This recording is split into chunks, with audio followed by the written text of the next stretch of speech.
Hi guys! The exit of foreign companies from Russia is taking unexpected forms. Some brands that were going to close down all their activities continue to work quietly. Others hastily look for investors and resell the business. Others rarely slam the door behind them. Who choose which path and what will consumer get as a result? Today I will tell you about who stayed to work and under what conditions, and who decide to return to the Russian market after a sudden exit.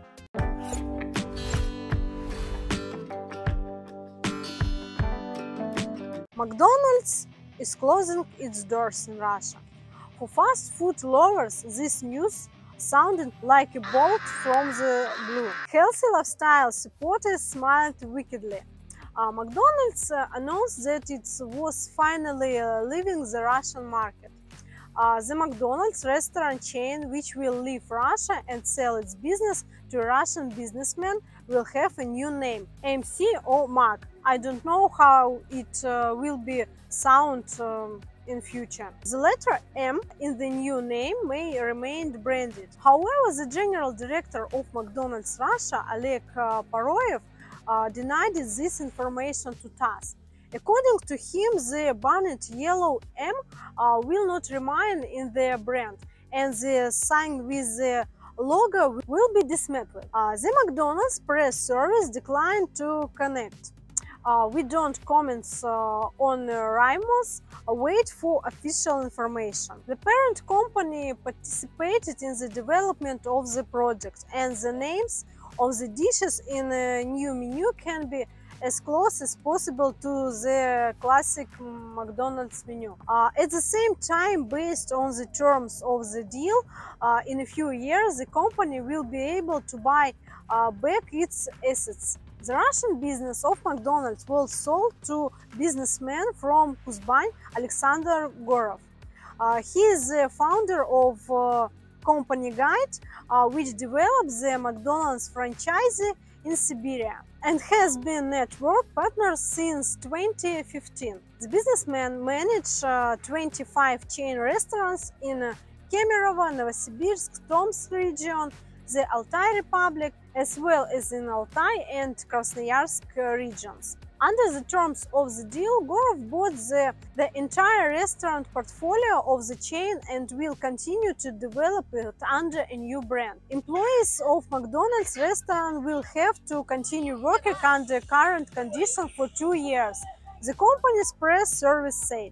It is interesting that, as McDonald's himself provisionally pointed out, the company directly manages 84% of restaurants in Russian market. The rest are developed by franchises. That is, local enterprises who were bought a franchise.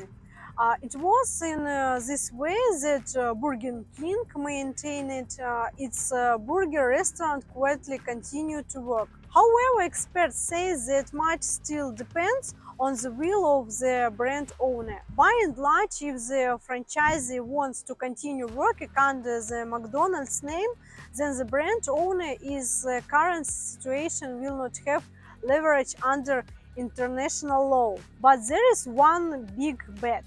Franchising is not only a name. These are huge logistic production chains, and if the head office closes them, then there will be no point in being under the name. Leaving a McDonald's franchise with just a name won't do anything.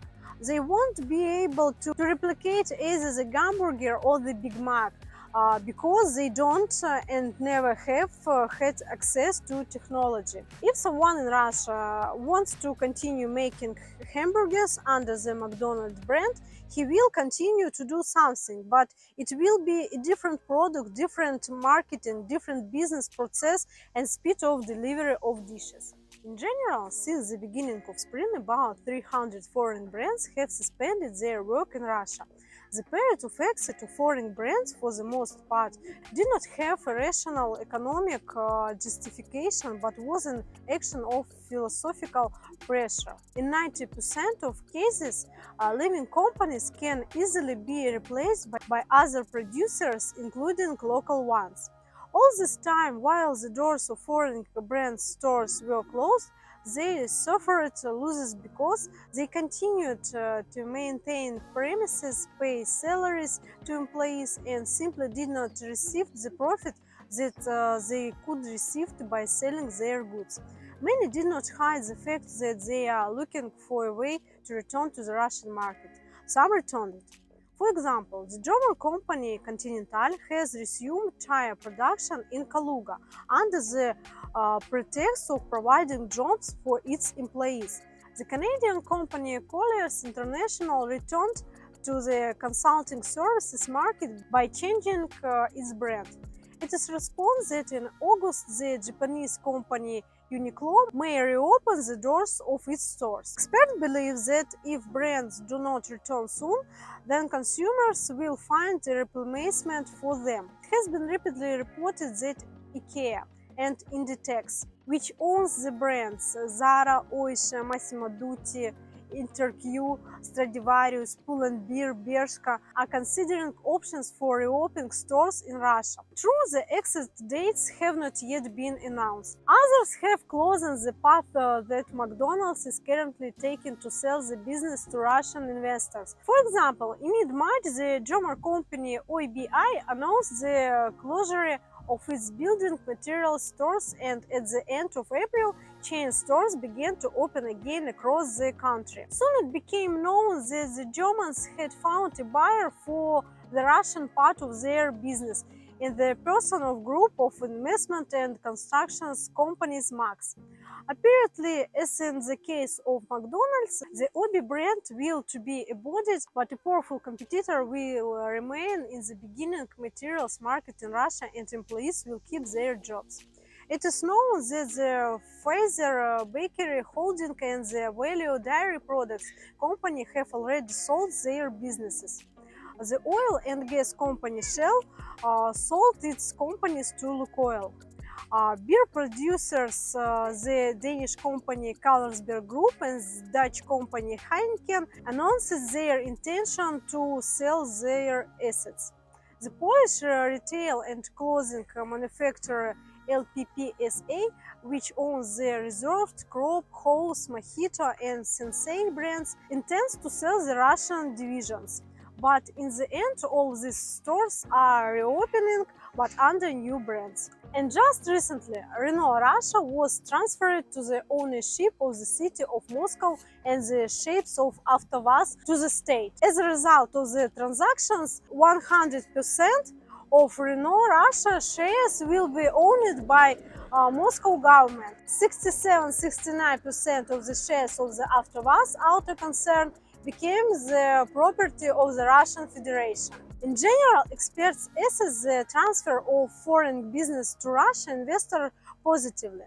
This will allow no dispute the production rhythm, save jobs and give time for adaptation. But the American chain of clothing and footwear stores Levi Strauss & Co. is finally leaving Russia. The company has been operating in Russia for 29 years. The company has already stopped deliveries of goods to Russia. The business owners are planning to sell the leftover clothes and shoes at other sites. Levi's management is looking for buyers for its stores in Russia.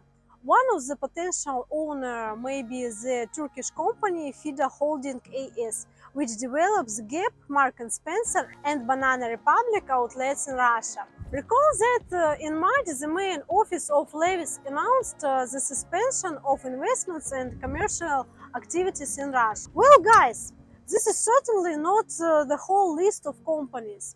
It is very sad that so many foreign brands have left our market. We miss and of course we look forward to returning. Write in comments about which companies to tell more and I will definitely make a video about them. If you like this video, like it, subscribe to my channel. See you soon. Bye bye.